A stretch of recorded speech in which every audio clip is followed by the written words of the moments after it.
Casey Wyan there. And the death penalty phase for Jodi Arias now begins at 1:30 p.m. Eastern today. And Nancy Grace has been kind enough to join us now with more on what we can expect. So what did you notice about Jodi's demeanor in court yesterday? Well, I noticed that when the jury rendered their verdict, that there was extreme cruelty in the mode of murder, that she acted like they were talking about somebody else. There was no reaction. She had a very flat affect. And if her tweets are to be believed, she's already taken to tweeting. It's very similar to the last verdict when the jury found her guilty. She immediately got up, walked out the door, and plopped down in front of lights and camera and gave a tell-all interview. It's as if nothing in the courtroom is affecting her. So it almost seems like she can't stand it if the attention is not on her. Well, I believe that the attention is, in fact, on her.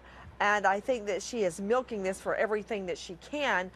For instance, some of her artwork, i.e. tracings of magazine ads, are selling for up to $3,000 online.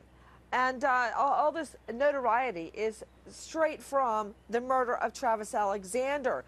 Coming up in a death penalty phase, typically you see the family of the victim speaking. I believe that Travis Alexander's brother and sister will speak as to how his murder impacted them. They will not be questioned because they're not coming on as witnesses per se. So neither side nor the jury will be able to ask them questions, as I understand Arizona law.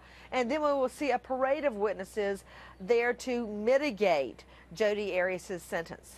I would imagine that Travis's family is going to be some of the strongest statements yet because, gosh, it just broke my heart yesterday when I was watching, and you could see people in the courtroom crying at really difficult things to hear. How do you think the prosecution and the defense did yesterday in some of those descriptions?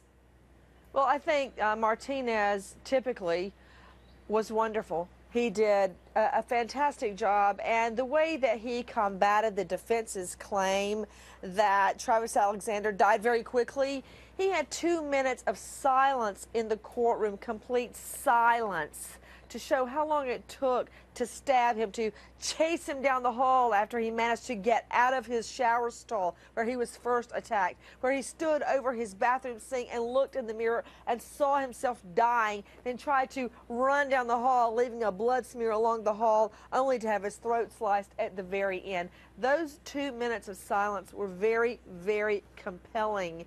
I thought the defense did as best as they could with what they've got, because all along you got to take into consideration that their argument has been self-defense, and that's been gutted. The jury's rejected it, so they're left with basically nothing to argue to the jury. So I think they did as best as they could. Nancy, do you think that we're going to hear Jodi Arias take the stand, so to speak, and speak today? Oh, yes. You mean Jodi Arias turn down a star turn? Forget about it. Yes, I don't know that it's going to be today, but I think that during this penalty phase, we will hear from Jodi Arias. I don't think wild horses could drag her off the stand. Come on, she was tweeting last night. Nancy Grace, thank you so much for your observations. Appreciate it. She's obviously going to be helping us as we watch this today, this brand new phase.